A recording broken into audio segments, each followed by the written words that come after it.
When you're planning your garden, take as much time as you can to research the plants. Pay a visit to local gardens or an arboretum to see plants growing in different arrangements. Gary and Crystal first paid a visit to the Rancho Santa Ana Botanic Garden and then to a local nursery to see some of the plants we propose to use. Hi, how are you? I'm Crystal. Hi, Crystal. I'm Gary. Hi, Gary. Nice I'm to John. meet you. My pleasure. Yes.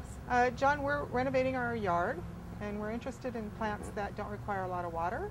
Okay. So I was wondering if you could recommend some? Oh, we have several that we can recommend. Now, as a matter of fact, that's what we do here. John shows Gary and Crystal some selections of native plants. Here's another really nice one right here. This one's called Calvicia. That's the botanical name, but it's really called island snapdragon. Oh, okay. And it grows naturally on Catalina Island. Oh. We just kind of prune these back a little bit because it's summertime now, but when it starts cooling down in the fall, and particularly in the spring, they just get covered with all kinds of red blossoms that attract the hummingbirds also. Perfect. So do they look like a normal snapdragon, a little bit different, the flower? Or? The flower looks similar. It's kind of that trumpet-shaped blossom.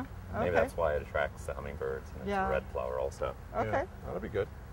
And this one right here is the berberis, also called creeping mahonia, or creeping barberry. Okay. It's kind of like a ground cover. It grows about 18 inches tall and spreads along the ground. It gets a yellow flower on it that's very pretty in the springtime. Okay. Very easy to grow. This is pretty too, the two-tone sort of Oh color. yeah, turning it's red. starting to turn kind of reddish now because we're coming into some cooler nights, and particularly in the wintertime, we get all kinds of bronze. Oh, that'll be nice. on there too. Yeah, I like that. Crystal does like her color. Yeah. Okay. She likes a lot of color. Yes. Color and flowers.